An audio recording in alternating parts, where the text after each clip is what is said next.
गुरुर्ब्रह्मा गुरुर्विष्णुः गुरुर्देवो महेश्वरः गुरु साक्षात् परं ब्रह्म तस्मै श्री गुरवे नमः। तस्मै श्री गुरवे नमः। तस्मै श्री गुरवे नमः। We are in Jnaneshwari, chapter 16, verse number 24, and last week we covered that what happens to this chapter is about, just for Manu's sake, this chapter is about if Arjun is asking that why am I, if I am already the reality, if I am the consciousness, then why am I not able to stay steady in the consciousness as consciousness? You understand? Why am I not able to stay steadily in the consciousness as the consciousness? Because that is my nature. And with regards, when this question was asked by him in the 15th, towards the end of 15th or 16th, the beginning of 16th chapter, Krishna Bhagavan then says that it is, then he goes on to explain that in our mind there are two types of thoughts, good thoughts and bad thoughts. Bad thoughts means what? Bad thoughts means those thoughts which takes the mind away from the reality. They are bad thoughts. And those thoughts which take us towards the reality, they are good thoughts. So yesterday, Manu, we were talking Sattva, Rajas, Tamas. No, I don't think, no, we didn't talk about it. Sattva, Rajas, Tamas is purity, dynamism and inertia. And when our mind is cultivating thoughts or is under the clutch of activity, dynamism, and that activity is prompted within the mind, meaning thinking is prompted within the mind due to the mind's obsession with the tamas, mind's obsession with inert matter, then he says such people are called asuras. Such people are called, they can never come to, well, he will explain that they eventually, he says that they cannot come to know the reality ever.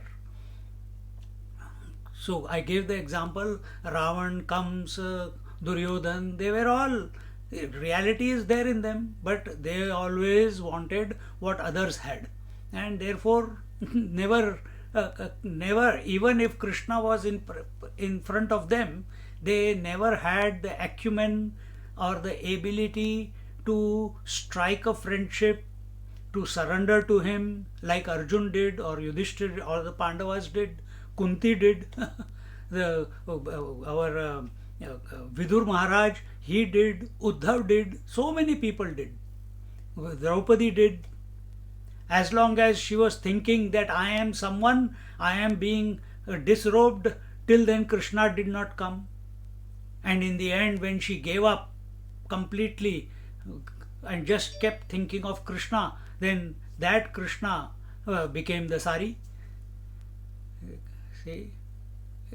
So we have to go out on a limb, and only that person is able to surrender when he cultivates. Here in this chapter it is told that when he cultivates good qualities, when his thoughts and his qualities or his orientation of the mind is towards the self, the pure consciousness, or the divine, the Lord, one and the same, and then automatically the right qualities, the right acumen, the right thoughts, they will start getting cultivated. You don't have to worry how.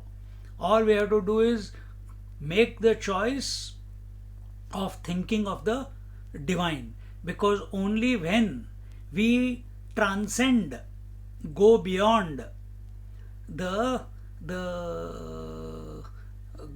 go beyond the sattva, rajas and tamas, when we go beyond the inertia or the inert matter, obsession with it, when we go beyond activity, activity again is at three levels: manasa, vacha, kaya. Activities at the level of body, speech and thoughts. And to go beyond this activity, we need to cultivate purity. And when purity comes, which is sattva, what is purity? Purity is nothing but the same mind in which there is this dynamism of thought, activity of thoughts. Those thoughts are now oriented towards the divine. Then slowly, slowly, slowly, before what was happening in the asuras, the thoughts were hijacked by the inert matter.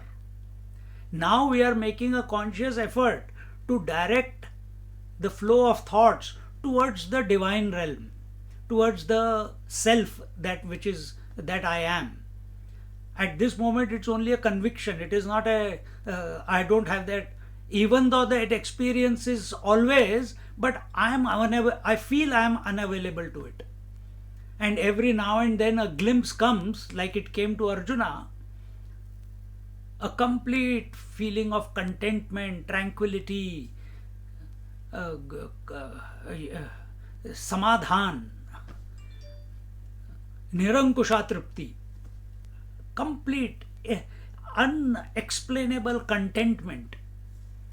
See, when that, and those only few moments come.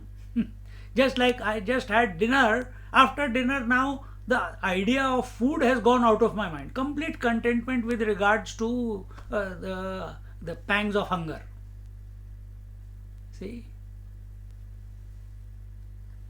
when I get up in the morning, I'm completely free of inertia, which is called sleep, because I had it to my heart's content. So same way, we need to, the individual needs to transcend, go beyond sattva, rajas, tamas. So when the mind is nothing but activity or non-activity, when that non-activity comes about as a result of purity, it leads to realization.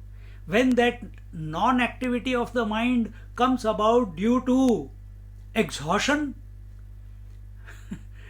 and exhaustion means because you are carrying the load of life, carrying the load of possessions, carrying the load of relations, carrying the load of responsibilities, carrying the load of achievements and failures.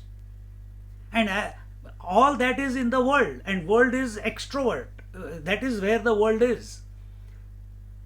And such a person, when he gets exhausted from morning till evening, involving in this world of possessions and relations, he doesn't go back to, he has to let go to refresh. He has to let go of all the load. He has to purify the mind.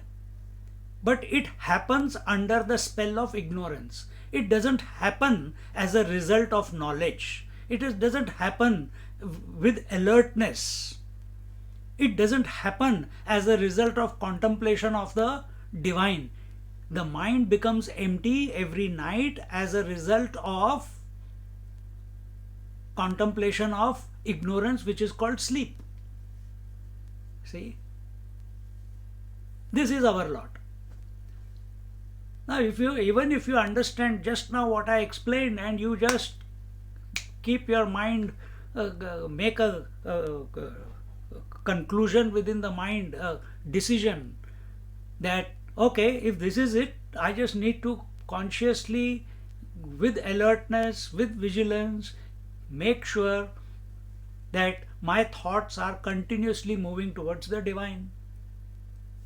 Yes, many times we will fall, many times we'll lose the plot, but as long as you make this your mainstay in your mind that I have to move in that direction, it will happen. Then the mind can go to sleep, but you are awake all night. This happens. Many times it has happened to you also. But we don't know. We think I had a sleepless night. But you were able to perform. You did not go to sleep in the afternoon. That means you are rested.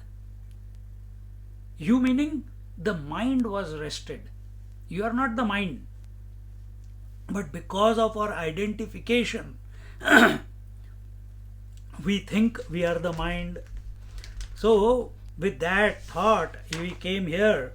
So here it was told in the 20.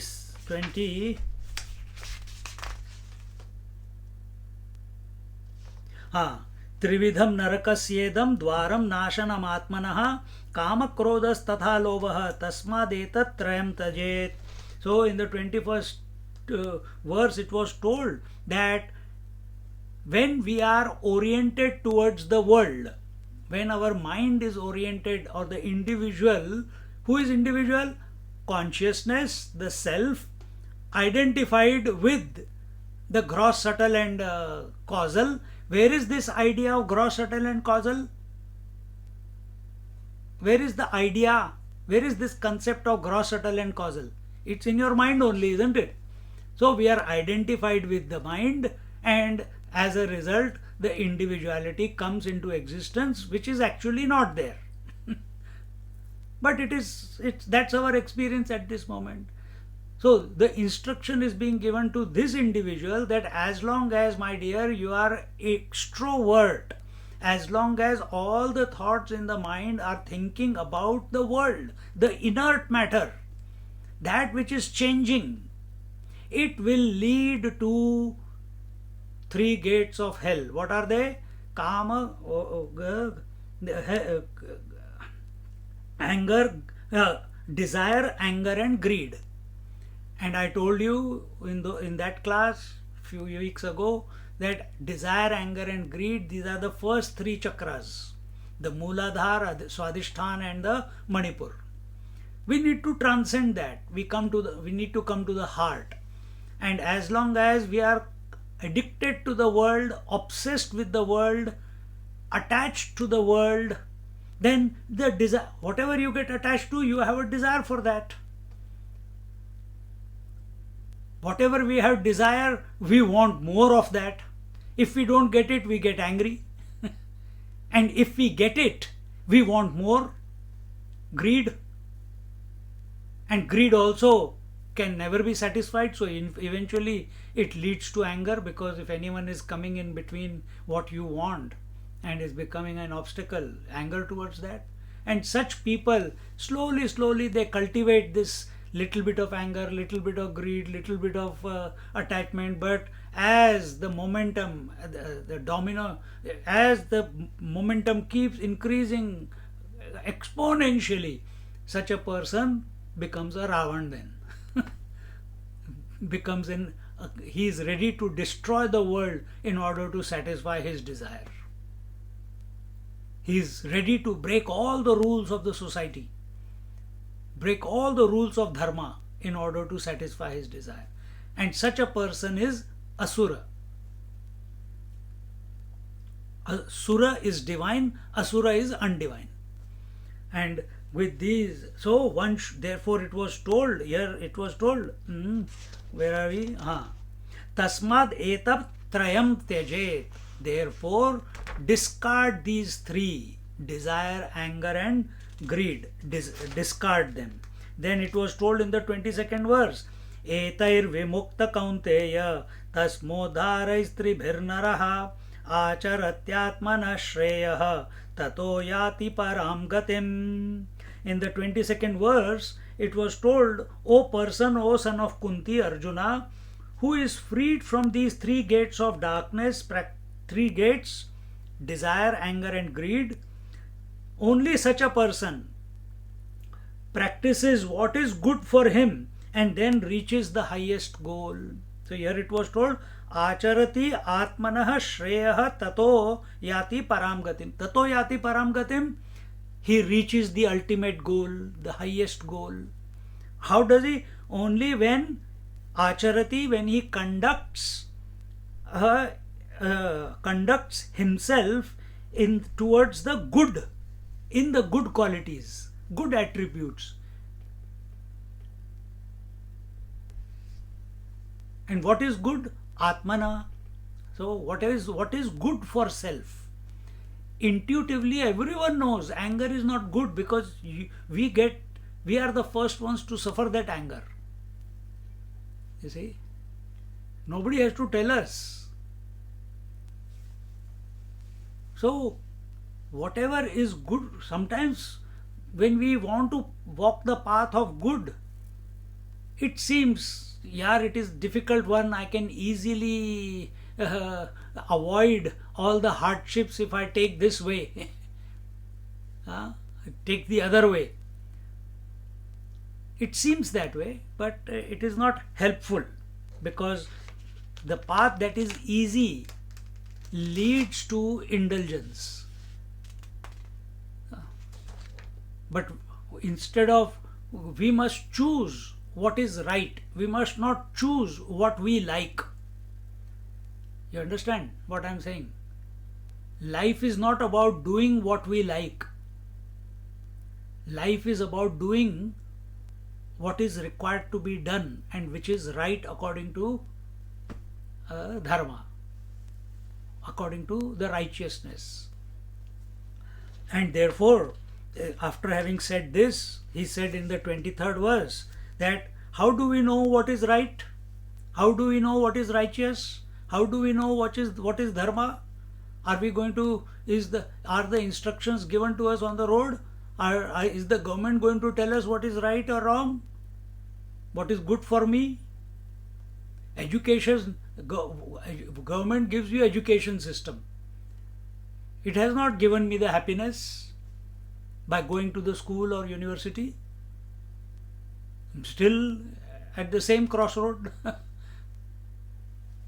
So who tells us? If everything has a manual in this world, TV has a manual, car has a manual, even this lamp I brought, it had a manual, how to assemble it together, what type of bulb is required, etc., how much voltage is there. What is our manual? What is the manual of the individual? Is it physics, chemistry, mathematics, civics, history? That only makes an employee out of you, makes you a slave of the system. You are the eternal, independent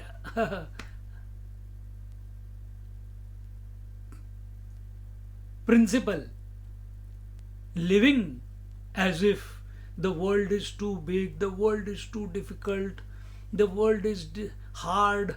My God, how will I get out of this? How will I get out of that? Where will the next meal come from? But when we are in tune with the divine, there is abundance. Bhagwan himself says, Ananyas chintayanto mam ye jana paryupasate tesham nityabhiyuktanam yogakshemam vahamyaham. He who, to the exclusion of everything else, thinks about me, he gives the assurance that such a person, whatever is required in that journey to merge into me, I will take care, and whatever he has left behind, that also I will take care. In that journey, because sometimes that journey is not possible. Oh, who will take care of my mother? Who will take care of my parents? Or my wife and children? Where will the money come from? Where will this happen? Where will that happen? We don't trust in abundance. We believe in our own individual efforts, and our efforts are directly proportional to What? To what we think we are. And what do we think we are? That we are teeny, meeny, we were born one day we will die, I am only this body, I am so many years old, I have got this disease, I got that, I have studied this, I have studied that, I got this, I am this professional, etc., etc., etc. So we are defined. So if I use the computer only to send emails, then am I using the full potential of the laptop? Then I learned how to get a small program on and then edit the talks that I record. So I started using more potential. Then I learned how to upload them onto the YouTube. Then one day it was having only 4 GB RAM. I opened the back of the computer and I put another 4 GB. Now it is 8 GB without changing the computer. If we are human beings and life in this world is at in this creation, we see there is a stone kingdom, there is a plant kingdom, there is an animal kingdom, and there is a human kingdom. And even if we take the evolution, that we are not a jad, we are not like a stone, inert, unmoving, not conscious of ourselves. We are not like a tree which remains in one place and is unable to do anything in order for its survival because it's stuck to one place. It's at the mercy of the nature.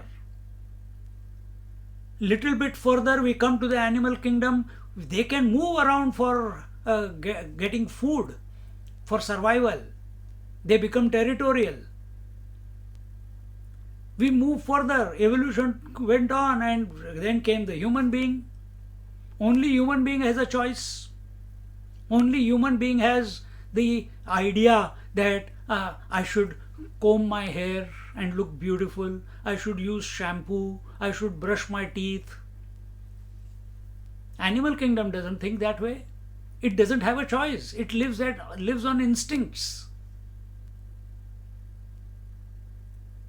The intellect is not developed there. And it is the intellect. They are living at the mental level but not at the intellectual level. Intellect is developed in the human beings. Why? We have a choice. We have a choice. And the choice is, are we going to live a matter-oriented life or consciousness-oriented life? See? Matter-oriented life will bring us attachment, desire, anger, greed. Divine-oriented life will take us, drop all this, it will take away all attachments and it will deliver us that we are already. And this is, so who is going to tell this to us? Because you have been listening to me, okay, so many masters are telling, but how many people are listening? Oh, we don't believe, so many crooks are there, so many crooked masters are there, they only want money, they only want slaves, they only want to use and abuse, they only want your money and your seva. All they is take this mala, start chanting the name of the Lord. No. I don't, there are too many stories going on around. I don't want to be caught up in with any one of them. You see? I also went through that. You must have also gone through that. See? Then whom? So usually a child, whom does he look up to? To the elders, to his grandfather, to his father or mother. They tell him what is right and wrong, and to some extent he follows that. But on the spiritual path, who is going to tell us? Here it is told, Yah shastra vidhimrutsujya vartate kamakarata nasa siddhim avapnoti na sukham na param gatim. He says in the 23rd verse that he who, ignoring the scriptural injunctions, the blueprint of life, our manual of life are the scriptures. And the scriptures are the Vedas, the Puranas, the Mahabharata and Ramayana, which come under the category of Itihas, and the words of the saints and sages like Gurbani and what do you call, Gondavlekar Maharaj's words, or words of Shirdi Sai Baba, etc., etc.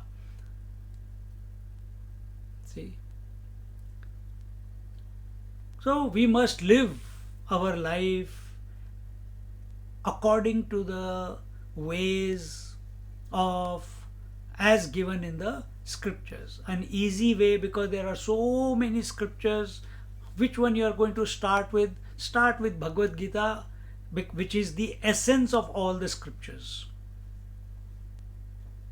It tells you what is karma, what is the problem. It tells you what is the solution. It tells you that if you are not understood the solution, then this is how you begin to purify.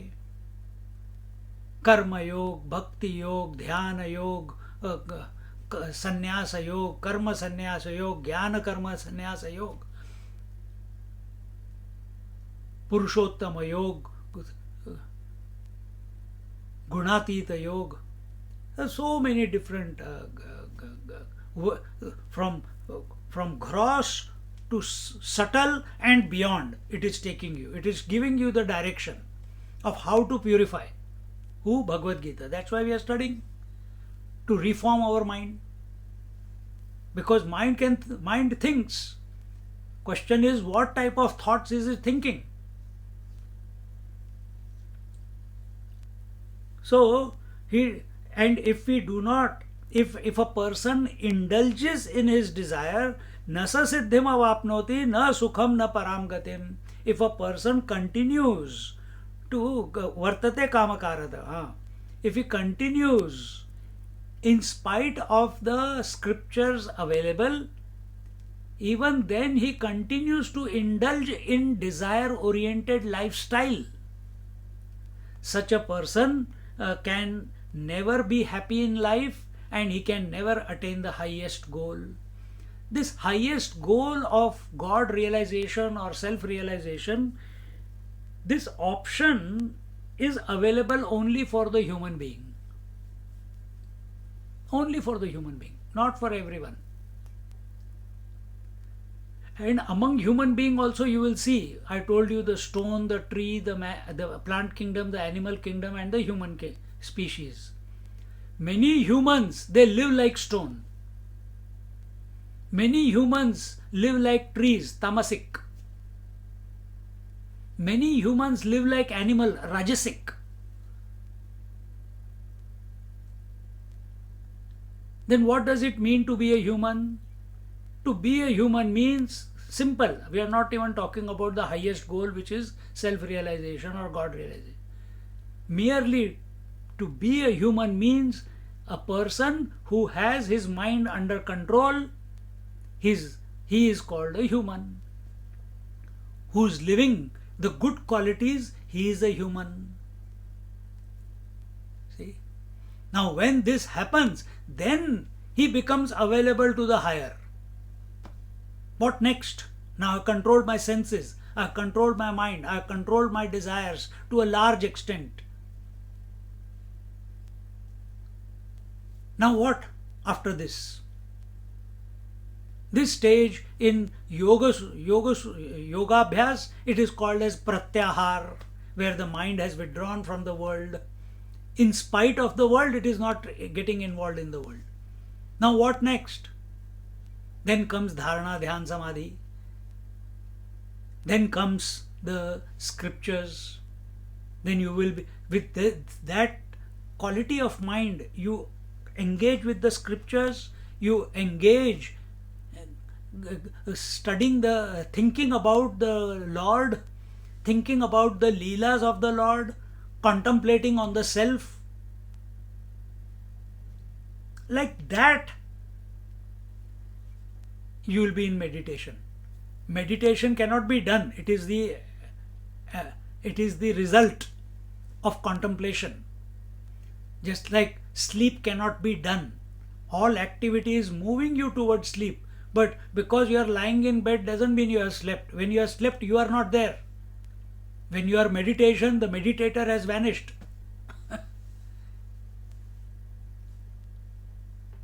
Vanished in the sense he has transformed. He is at one with his essential nature. See?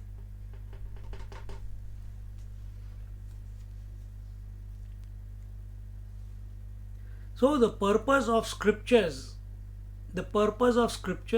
is only one. What is that? It is to deliver you to yourself. That's all. The purpose of the scriptures is to deliver you to yourself. Right now you think you are the individual, it delivers you. Yes, it is using the words, and using those words it is telling you you have to go beyond the words.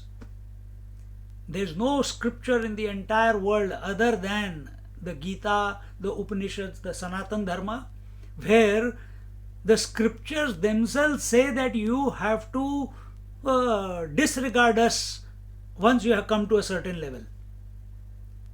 You should not remain attached to us. You have to go beyond us. You have to go beyond the words. And therefore, we saw this till here. And we now come to the last verse of this chapter. Tasmat shastram pramanam te. Tasmat shastram pramanam te. Karya vyavasthitau. Karya vyavasthitau. Nyatva shastra vidhanoktam. Nyatva shastra vidhanoktam. Karma kartumiharhasi. Karma kartumiharhasi. He says, and then it goes, Om Tat Saditi Srimad Bhagavad Gitasu Upanishatsu Brahma Vidyayam Yoga Shastre Shri Krishna Arjuna Samvade Daivasura Sampad Vibhaga Yogo Nama Shodashodhyayaha. So that concludes the 16th chapter, but we have to explain the last verse. That is, Tasmat Shastram Pramanam Te Karya Vyavasthitau Nyatva Shastra Vidhanoktam Karma Kartu Mi Harhasi. He says in the 24th verse, therefore, Tasmat. Tasmat means therefore. Therefore, why we suddenly therefore? If you have studied the chapter from verse number 1 till 23 and understood the whole thing, therefore. Therefore, if not that much, I can't remember what was in the first verse. Okay, we can take just this class. We told you that if we are extroverted, we get caught up into attachment, desire, anger and greed. If we have controlled that by contemplating on the divine,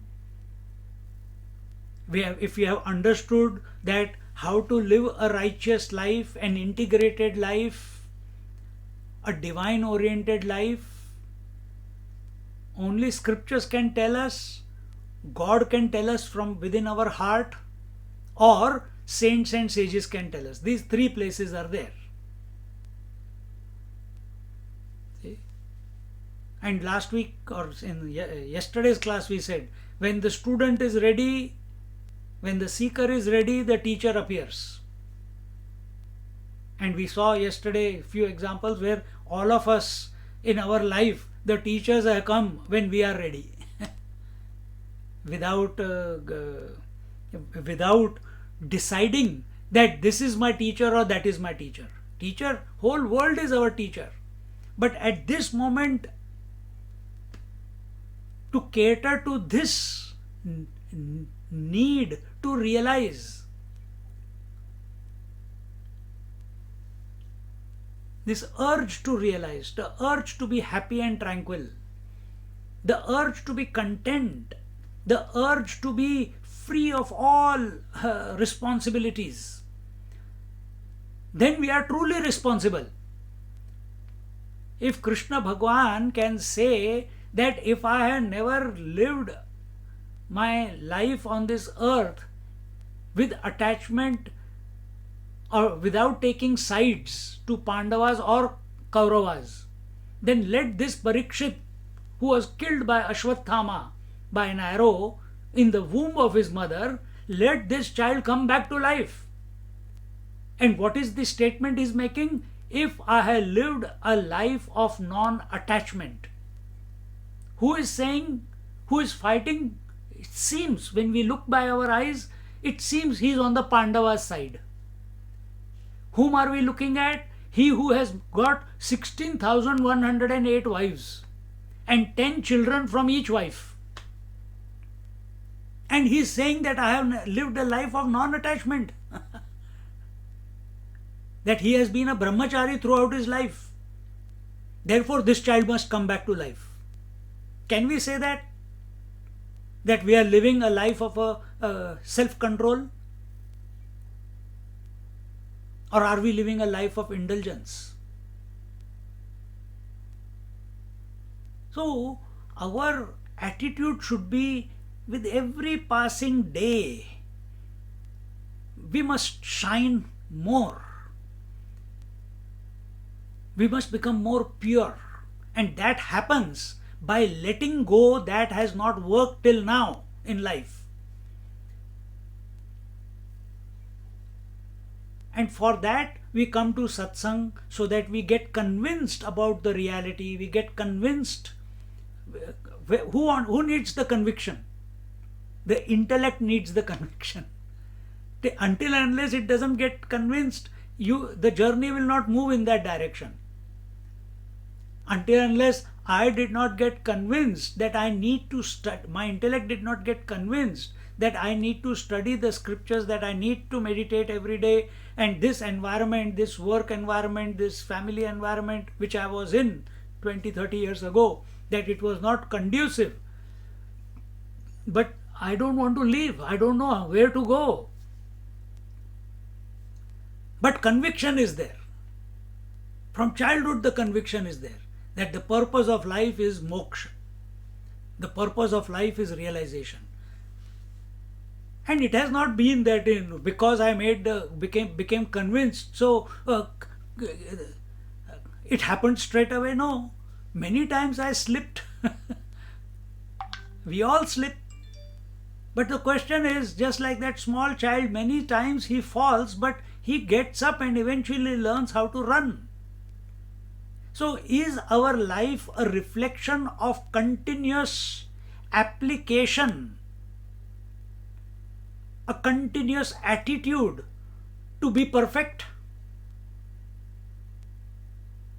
Not perfect by way of profession. There also it will. But the perfection in the work, the attitude of perfection, if your orientation is towards the perfection that I already am, then it will spill over into every expression of yours. Krishna, it will spill into, you will be perfect father, perfect brother, perfect husband, perfect, in spite of all the shortcomings. Challenges will always be there. Perfection is not dependent on the world. Perfection is an attitude. Perfection is the self. Attitude in the mind, but the life that is expressing through this body, this self, it is ever perfect. And when I think of the perfection, then everything becomes perfect. And such a person who sees perfection everywhere is a saint. We can never get perfection by getting attached to something that is changing. Perfection is impossible. Because by the time you have perfected it, it's already changed. Look at the pharmaceutical industry. By the time they may bring something else comes up, Then after 10, 15 years, they delete it out of the, oh, that was wrong, that was a wrong conclusion, now we have got new data. See? Today I went to Aldi and I needed a scarer for the washing the dishes. You have to clean, no? I also clean, don't worry. But there I found something new. A scarer made out of coconut fiber. Now that's what we used to use when we were young kids. Never used any metal scarer. I was thinking, whole circle. Aping the Western values, that means extroverted values, we lost what was original. So what is original? The scriptures are original. And scriptures are helping this individual to reclaim who he already is. See?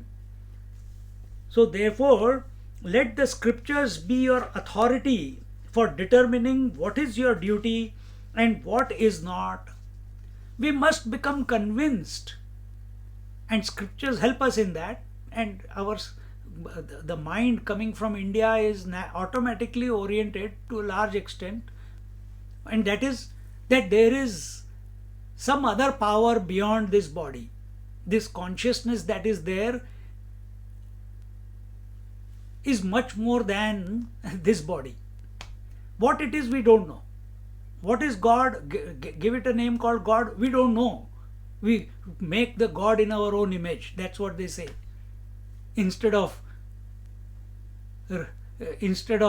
becoming in his, merging into his image as he sees himself.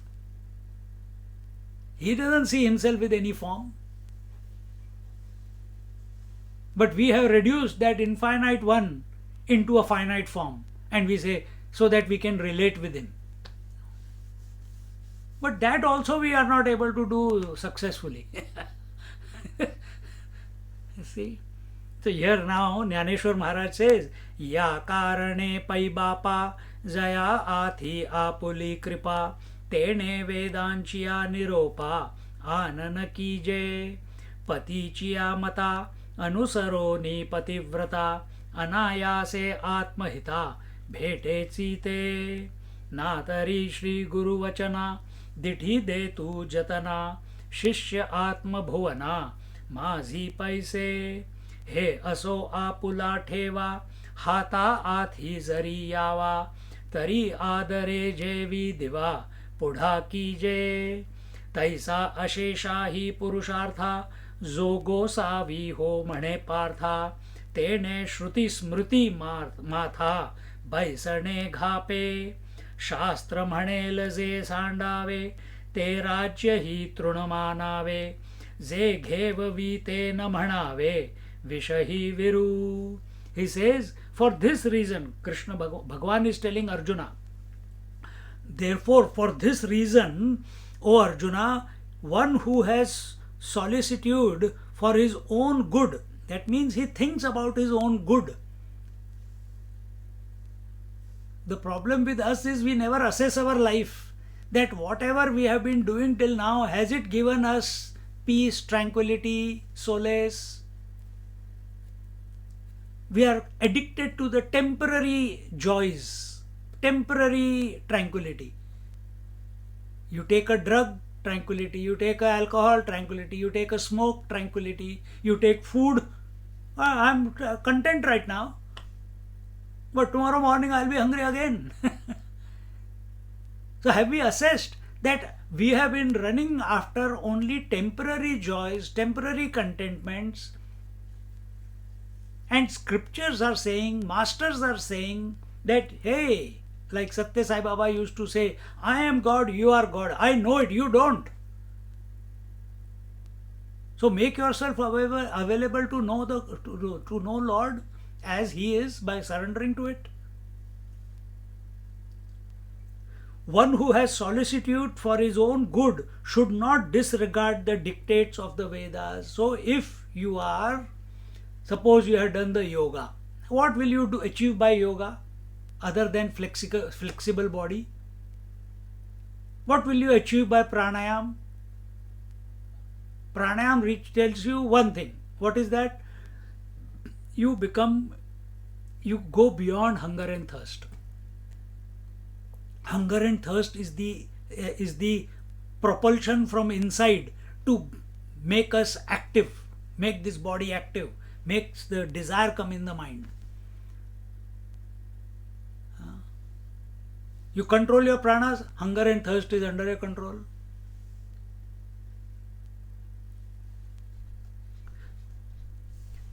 So, even if we do the yoga, yama, niyama, asana, pranayam, pratyahar, dharana, dhyan, samadhi, we reach samadhi. But when we come out of samadhi, again the world is there, again the wife is there, again the children are there, again the job is there, again the running, quickly getting ready in the morning and go to the work is there.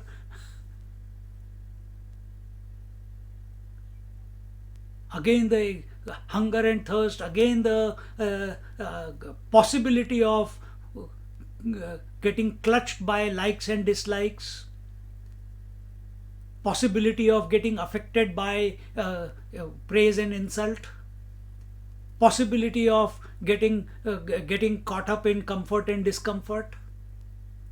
So this seeker who has gone into samadhi, where he is with himself but he is not able to stay, it is only by control of his mind that he has gone there. He has not come to realize that he is of that nature. He still sees that I have come to realize the self by controlling my mind, but the world is still there and it's like an escape for him again and again. Just like we escape from the world to go to sleep to rejuvenate, so that we can again indulge in the world the next day. A person, a seeker, when he goes into samadhi, he is running away. Enough of this world, man. He goes into samadhi, and when he comes out of samadhi, for some time, he's okay. But if he stops going into samadhi, after some time, the world will catch his mind. The world will catch his mind. And then, such a student, such a seeker, who has controlled his senses, controlled his mind, learned to sit silently for some time, must, if this question arises in him, and if it doesn't, he still must expose his intellect to the scriptures. Because he is seeking permanent happiness, permanent tranquility. And that's what he's saying, that he should not disregard the dictates of the Vedas. Then what do the Vedas tell you? What do the scriptures tell you? They tell you who you are. They tell you who you are not. How do we know space? Is space an element? Is the space to be experienced? Have you got experience of space? Have you got experience of sleep? No. Absence of objects is called space. Absence of waking and dreaming experience is called sleep. So when we negate, then we know it is there. That is there. Because there is, this hand is there and this hand is there. Oh, what is in between? Oh, there is nothing. That is space. That nothing, absence of objects is called space. Absence of waking experience and dream experience, which is always of, experience is always of objects, whether gross or subtle, is space, is emptiness, is akash, is the causal, gross, subtle and causal. That causal is absence of gross and subtle is causal. Causal is the cause. What is the cause? Nothing is the cause of all names and forms. Arre baap re, Swamiji, enough. Except if we went to school and we were studying and there they told this calculus and that trigonometry and we said no, enough. No, we had to involve our mind with those formulas till we understood how to use those formulas to get the result that was required, isn't it? So, right now, the formula for happiness is a wrong one because it has not given you happiness till now. Then, who will give you the formula? The scriptures give us the formula. The scriptures are the most compassionate ones. The Vedas, especially as Vedas and the Gita. Gita is called the essence of all Vedas. That is why it says, what did it say? Srimad Bhagavad Gita Su Upanishadsu. Upanishad is the knowledge part of the Vedas. I was explaining Manu yesterday, I think. So Upanishadsu, Brahma Vidyayam, Brahma, the ultimate reality, the all-encompassing reality. What is this Upanishad about? It is about that all-encompassing knowledge, having known which nothing else remains to be known. And that I am, essentially. And what am I living as? A husband, a wife, a body, with phobias, with addictions. And the possibility is immense. I can be all that there is. Who is going to invoke it out of you? The scriptures.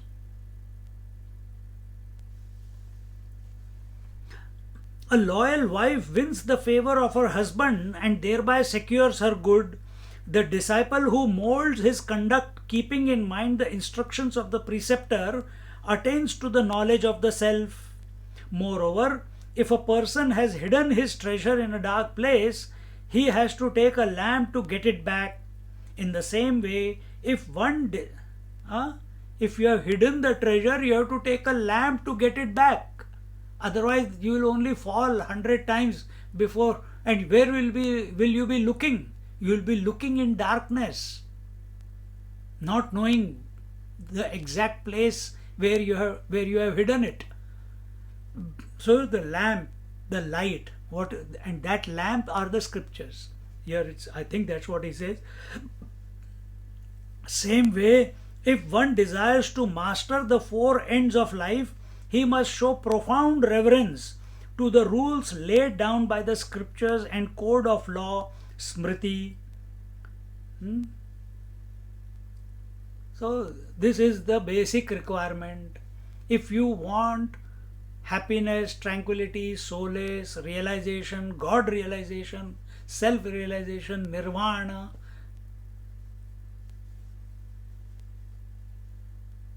abidance in the infinite reality, whatever Swarup Nishtha, whatever word you may use, one must have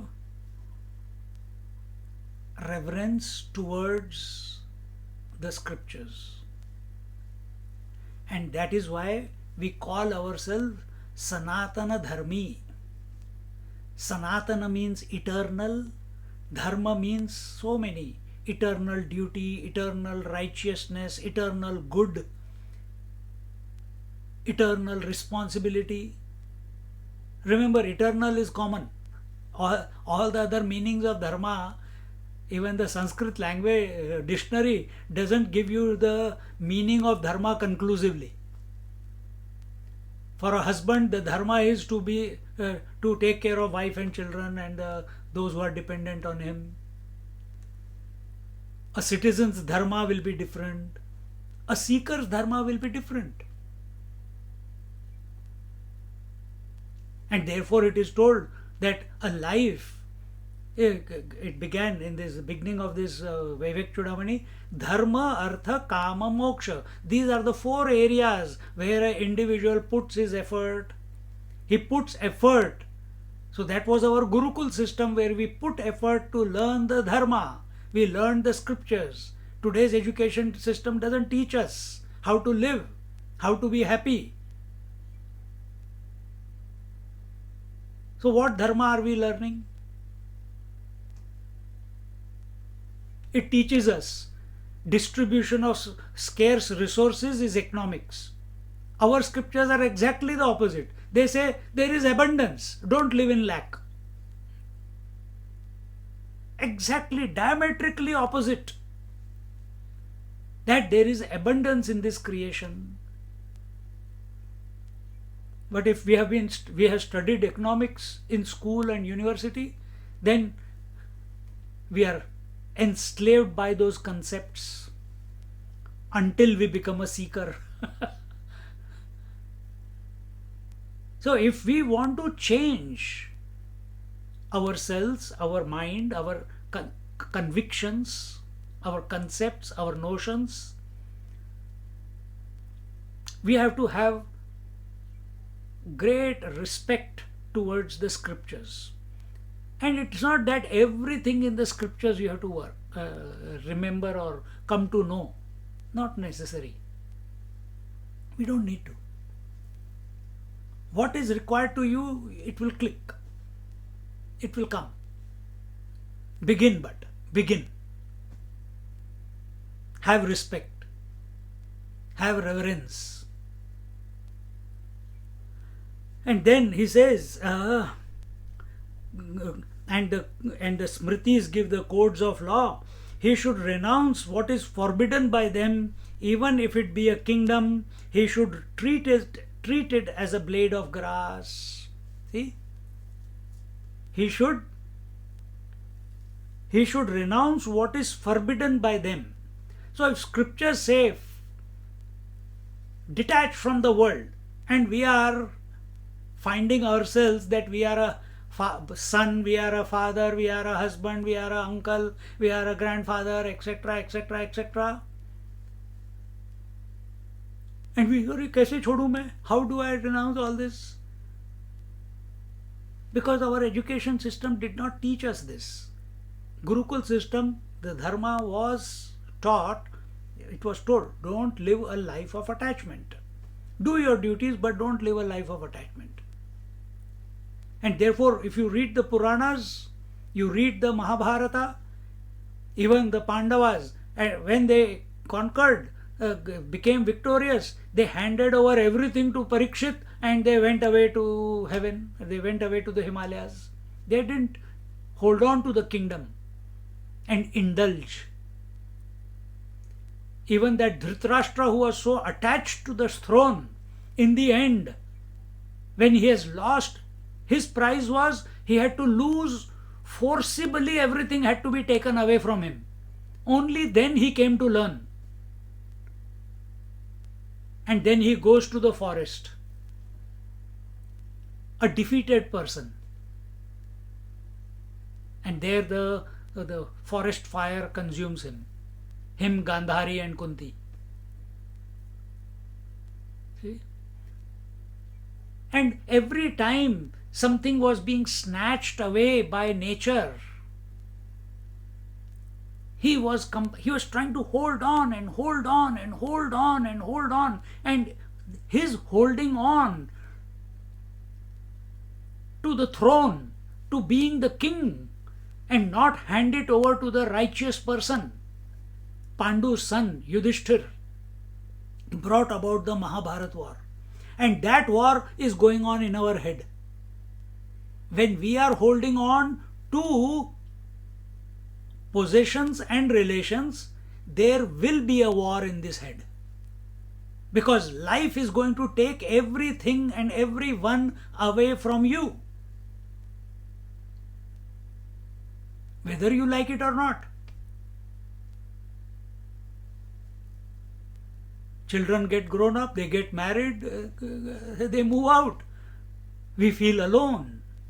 Are we prepared to remain alone? If we are not, we'll become lonely. We'll try hard for them to stay with us. But if we are not prepared, we will become lonely. Are we becoming lonely? If health is going away, if job is going away, if investment has become half,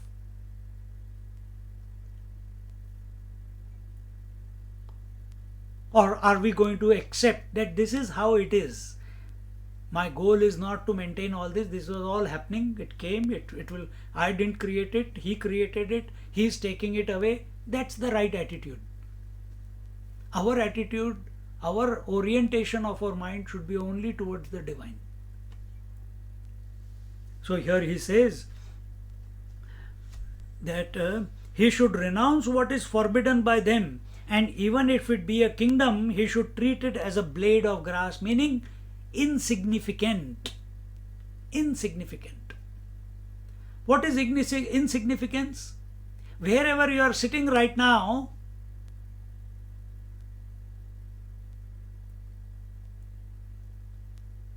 all the objects in your room are insignificant to you at this moment when you are focused on this talk.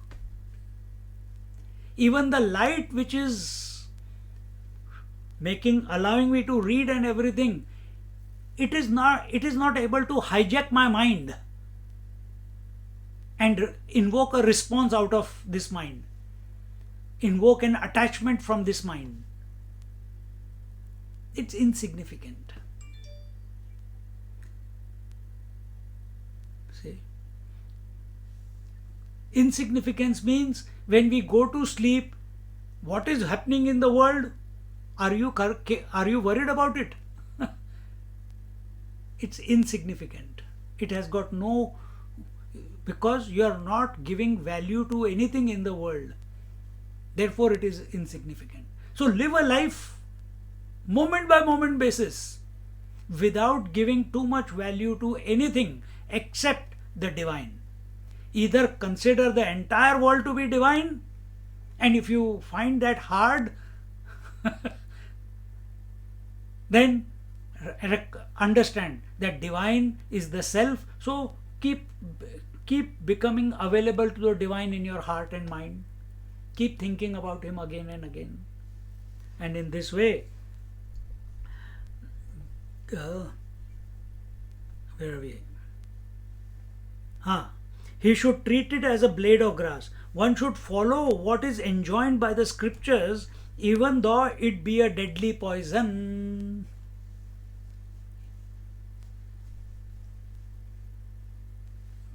Even if it is a deadly poison, you know that Eklavya, just by creating a statue of Dronacharya, he became a greater archer than Arjuna. And when he became a greater archer than Arjuna, the Guru Dronacharya came to know about it. And he called him and he says, "You have stolen," which was wrong, but he wanted to make Arjuna the greatest. But he says, "I have come to give the Guru Dakshina." He says, okay, an archer without a thumb, he is no good. So he takes away the thumb. But what was Eklavya's? Did he continue to love Dronacharya? He did. But he had hatred for Arjuna. Why? Because of Arjuna, the Guru Dronacharya took away my thumb. See? So are we moving around in this life creating hatred? Remember, anger unexpressed results in hatred in the bosom.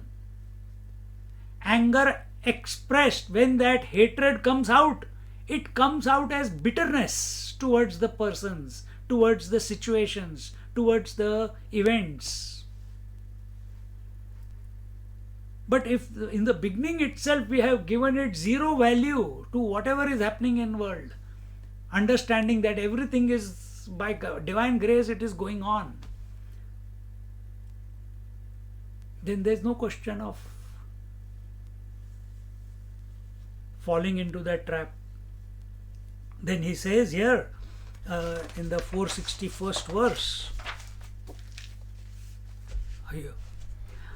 Isaiah वेदैक निष्ठा झालिया जरी सुभटा तरी के आहे अनिष्ठा भेटणे गा भय अहिता पासूनी काढिती हित देऊनी वाढविती नाही गा श्रुती परवती माऊली जगा म्हणवनी ब्रह्मेशी मेळवी तव हे कोणे न सांडावी अगा तू आही ऐसीची भजावी विशेषेसी जे आजी अर्जुना तू येथे करावया सत्यशास्त्रे सार्थे जन्मलासी बळार्थे धर्माचे नी आणि धर्मानुज हे ऐसे बोधेची आले अपैसे म्हणवनी आनारिसे करू नये. He says, how can one who has such implicit faith in the Vedas ever come to evil? Veda's purpose is to take us to our divine nature, and as just like when we light the lamp, can there be darkness? Darkness has to move away. Exactly the same way. The Vedas are the torch. And when we start studying the Vedas, living the Vedas, thinking about what is given in there, and what is given, that you are the infinite one. How long am I going to keep reading the Vedas to know I am the infinite? Once it has told you are the infinite, now I have to accept that I am the infinite. Then what is the procedure? Because we don't want to accept it. What is the procedure? Exercises that is given. But as I come closer and closer to the light of the self, all the darkness expresses in two ways, three ways. Darkness expresses in three ways. Either you take it as attachment, desire, anger and greed, or you take as avidya, kama, karma, ignorance, which leads to desire, ignorance about, forgetfulness about our divine nature leads to desire, and desire leads to action. Avidya, kama, karma. So this clutch, this obsession that we have with desire and action, that slowly starts dissolving away. Just like when we think of sleep every night, all activity, all desires, all responsibilities, even that I am this body or I am this individual, that idea also dissolves away from your mind, isn't it? When we surrender to sleep, same thing happens consciously when we are studying the scriptures, contemplating on the self. Or what evil can come over that person? Evil is only a concept of our mind. We have transcended the mind when we study the Vedas, because Vedas are auspicious. When we go to the temple, we don't go expecting evil to happen there. We go with a surrender. We go with this presupposition that it is auspicious, because we see the temple as a beacon of light. The Lord there is the beacon of light. And therefore we are ready to offer Him, close our eyes, prostrate to Him, offer our troubles to Him, offer our aspirations, shortcomings, guilts, expectations, all at His feet, and ask for His grace. See?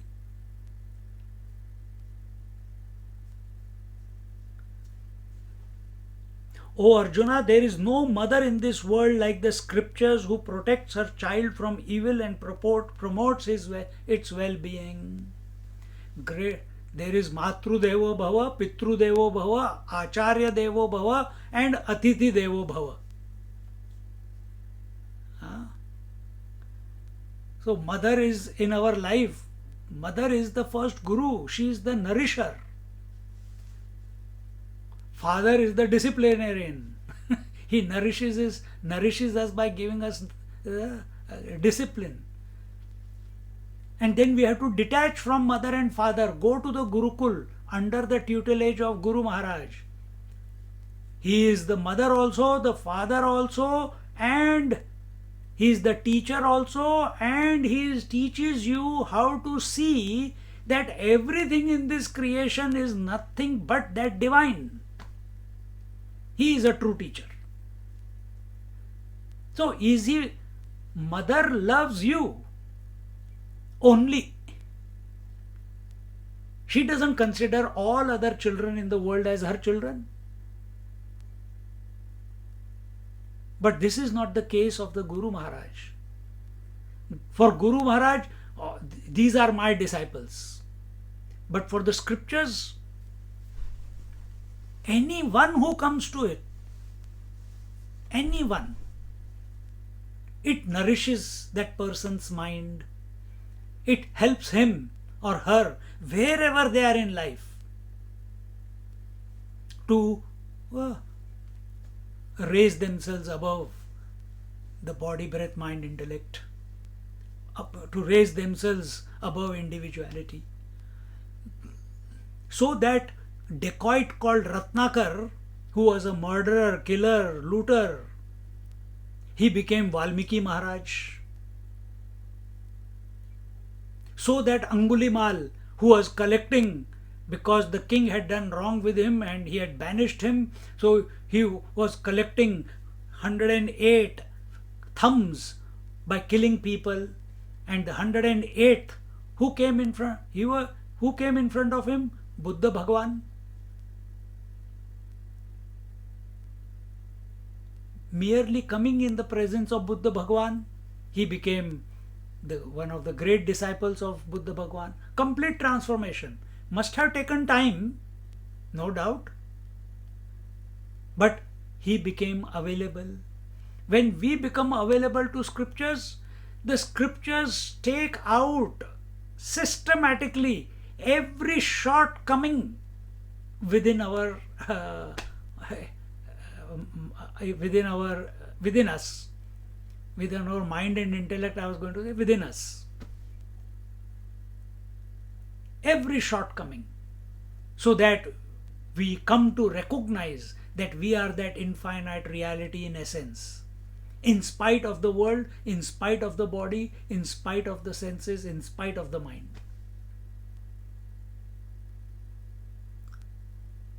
Can our physical mother deliver us that? Can our physical father deliver us that? See? And therefore, he is the Vedas.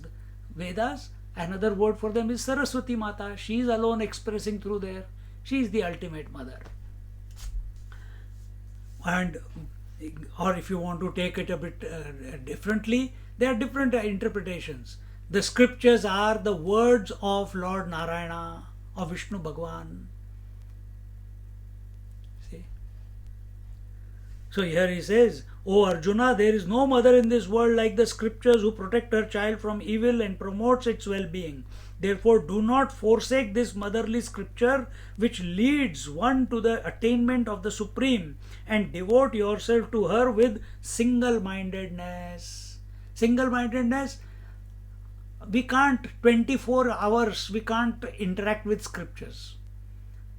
At this moment, every day, listen to some satsang, take one verse of Bhagavad Gita, read it, and make a commitment that joyfully, not out of obsession, but joyfully, I'm try to imbibe those what is told there, try to understand it, and try to implement it in your life. And you don't even have to try to implement. You have to just keep it in your, be aware of that principle which is taught there within your mind and heart. With faith, automatically it will start expressing in your life. And in this manner, O Arjuna, you are born in this world on the strength of your past deeds to demonstrate the fruitful message of the scriptures and you have won for yourself the nickname follower of Dharma, meaning also the younger brother of Yudhishthira, who is also known as Dharmaraj. See? So what are you born for? Vivek Chudamani, this text that we are studying, in the beginning itself it told that the purpose of human birth is only one, which is to realize the self, realize the divine, to transcend this individuality. Why has this individuality come? Well, here it says prarabdha, previous deeds. So has our pursuit of the world given us what we were seeking, or still we are running after it? So he says, yes, if the life by prarabdha, if you are going out there and earning money or starting businesses and they are failing again and again, so be it. It's prarabdha. Don't forget your foundation. The child does not forget to stand up again and run, even if he falls. Don't forget who you are. Who you are? I am that pristine, infinite, all-pervading self. Then what is happening outside? Leela. It's a game. Play the game. Play the role perfectly or to the best of your ability. But don't forget while playing the role that you, the original one. You should therefore not do anything contrary to the Vedic precepts. You should not do anything contrary to the Vedic precepts. Knowingly don't do the wrong thing. Because of old habits, if it happens, learn to correct it. But knowingly don't go the wrong way. Then he continues to tell here in the conclusion, last few verses. संजये व्यासाचिया Nirupa, यही है ना, बाकी का कर लिया ना हमने, correct? Where are we? 65. Oh no. कार्य विवेकी शास्त्रेची करावी पारखी अकृत्यते कुंडे लोकी वाळावेगा मग कृत्यपणे खरे निगे ते तू आपुलेनी आंगे आचरोनी आदरे चांगे सारा वेगा जे विश्व प्रमाण्याची मुदी आजी तुझ्या हाती असे सुबुद्धी लोकसंग्रहासी त्रिशुद्धी योग्यू होसी एवं असुरवर्गू आघवा सांगोनी तेथी निगावा तो ही देवे पांडवा निरूपिला यावरी तो पंडूचा कुमारू सद्भावो जीविचा पुसेल तो चैतन्याचा कानी एक ऐका. You should judge the propriety or otherwise of your actions with sole reference to the scriptures. So here Krishna Bhagavan is telling what you should do and should not do. You look for the answer in the scriptures. Many people, if you have not done it, you can, if you take Ramcharitmanas of Tulsidas, in that there is a complete suchi. If you want answers to any problem of your life, any issue of your life, the answer is given in Ramcharitmanas. And you have to just go through the glossary and there you will find this particular question of your regarding the mind, regarding the sadhana, regarding relationship, regarding whatever. And it will tell you to go and look at this doha or this chopai in this chapter. See? Similarly, Bhagavad Gita also, scriptures are for that purpose. So here he says, you should judge the propriety or otherwise of your actions with sole reference to the scriptures. What should I do in these circumstances. Karpanya doshopahatas swabhava pritchami tvam dharma sammudha chetaha yat shreyasat nishchitam bruhi tanme shishyasteham shadhimam tvam prapannam. Remain a student and a devotee of the divine 24/7. The right instructions will keep coming. The right thoughts will keep coming.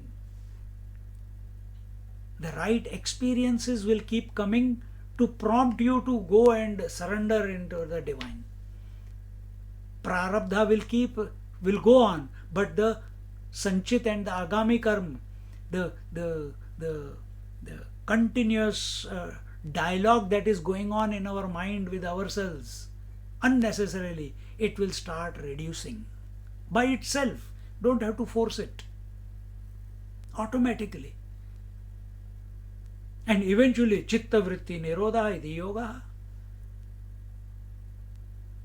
You don't force your mind to become empty to go to sleep. It happens. We have to do it consciously.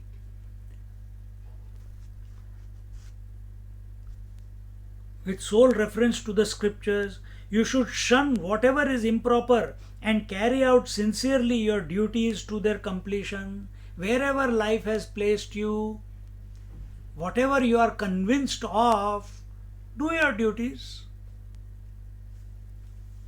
with a good heart, not out of attachment, not out of infatuation, not out of desire. But you do it because it is the right thing to do. And then whatever happens, happens. Then it's not in your control. But you did. When you do what is right thing, what is the right in any given circumstance, then there's no guilt precipitation.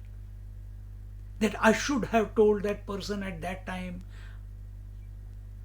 I should have said no. I should have said yes. I should have behaved in this manner. No.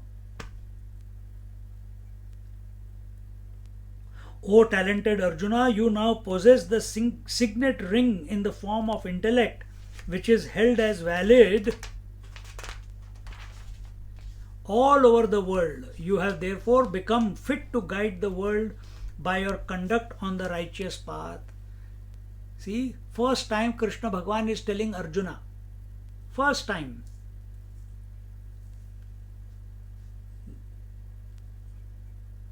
Well, Jnaneshwar Maharaj is saying that. Because he has gone through how many? 16 chapters now. He has had the vision of the divine, the Sahasra Shirsha Purushaha. He has got the knowledge also, the Kshetrajna Yoga. Then he understands the Trigunatit Purusha in the 14th chapter. He understands the ultimate person, the Purushottama Yoga in the 15th chapter. He has even understood that why his mind is not steady on that supreme person, which is none other than the self-expressing here. Why is it not? Because of the Devi and Asuri vritti or Sampatti qualities. And once we have understood this, such a person is able to guide other people because he has understood his own mind and he is practicing it in his life. Then it's not that he is going out and saying, come, I'll teach you, come, I'll teach you. I have completed chapter 16 now. No. Anyone who comes, the words that come out of his mouth or her mouth, they will satisfy the other person if the disposition according to the 16 chapters is there within ourselves.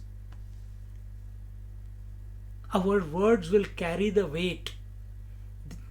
People will respect those words.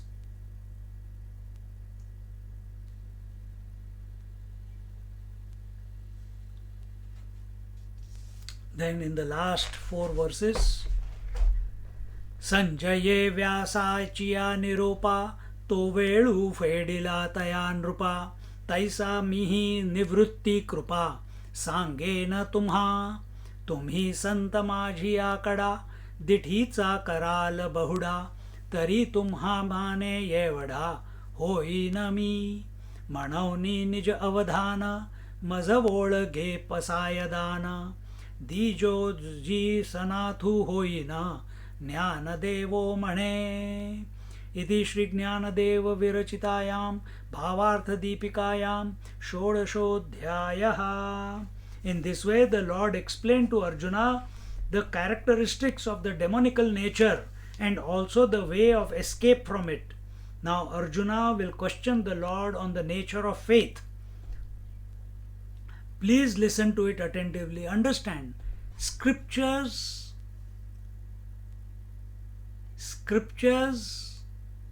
need to be interacted because we told now that they are the mother. We have faith in our mother, isn't it? That she is always there for us. Same way, do we have the faith that the mother scripture is always there for us? Now that we have heard this chapter, that the way out of it is scriptures, and scriptures will become our own only when we have faith in it. The next chapter will be what are these faith, and there it will be told the sattvic faith, the rajasic faith and the tamasic faith. In that manner it will be told. I am telling you through the grace of Sri Nivrittinatha, who was his guru and his elder brother, what Sanjaya said to Dhritarashtra at the behest of sage Vyasa. O saints, if you look at me with your kind glances, I shall be as great as yourselves. Sri Jnanadeva says, kindly show me the favor of your attention so that I shall achieve my cherished object. This sentence, which comes in every chapter, this sentence shows that Jnaneshwar Maharaj at the empirical level is seen to be addressing the masses, the local people, because he is speaking in the local language. But when he says that kindly show me the favor of your attention, because when someone gives attention, the speaker gets even more inspired, isn't it? And then he says, so that I shall achieve my cherished object. So, at the same time, Jnaneshwar Maharaj, the Jnani that he was, he is addressing the first student that he addresses even while speaking to the masses. The first student is his own mind.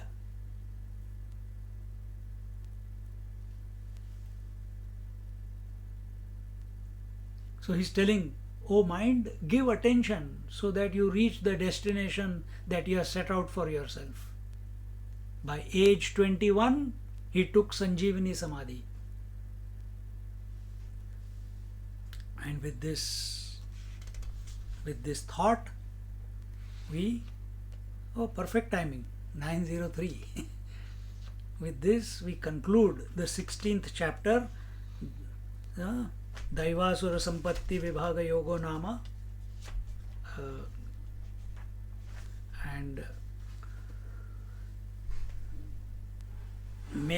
today's, I can show it to you if you want to see.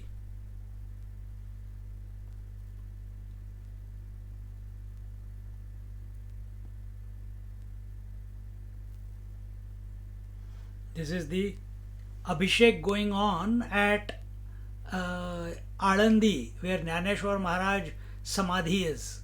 Those 3 steps that you see, 30 feet below, Jnaneshwar Maharaj is still sitting there and meditating. 735 years ago, he went in there. 300 years later, Eknath Maharaj found him. And not everyone is allowed, but there is a wall where Jnaneshwar Maharaj is, and there is an underground passageway like a tunnel, and the wall goes all the way touching where he is sitting. And you can, if you go to that room, which I had the opportunity 2-3 times to go there, it's absolutely, You just don't want to come out of that room. Because the vibration of Jnaneshwar Maharaj there, just like the vibrations in Badrinath, Kedarnath, or some where the puja has gone for so many centuries, the vibration is amazing. Even more than that, here is a live master who is still alive or in samadhi for last 700 years plus. It's like this bulb is giving me light, but how much light will a 1,000,000-watt bulb give? How much light does the sun give? Much more than the 1,000,000 watts put together. Greater light than that is the light of my eyes. Greater than that light of the eyes is the light of my mind, which is illuminating the senses. And even greater is the self. And Jnaneshwar Maharaj is abiding in his self. And that is why we get attracted. We feel at peace in the presence of masters. May we be blessed with their company again and again and again and again. Om Purnamada Purnamidam Purnat Purnamudachyate Purnasya Purnamadaya Purnamevavashishyate. Om Shanti Shanti Shanti. Harihi Om. Shri Gurubhyo Namaha. Harihi Om.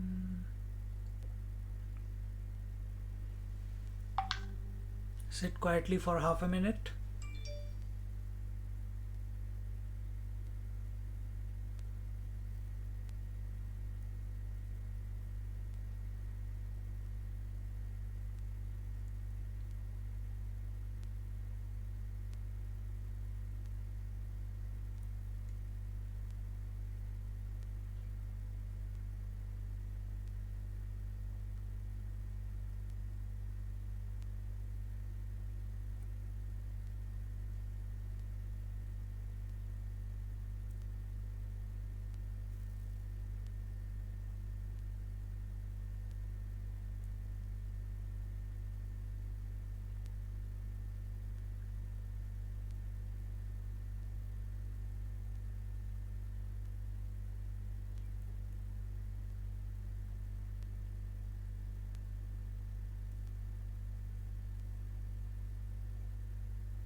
Hari Om.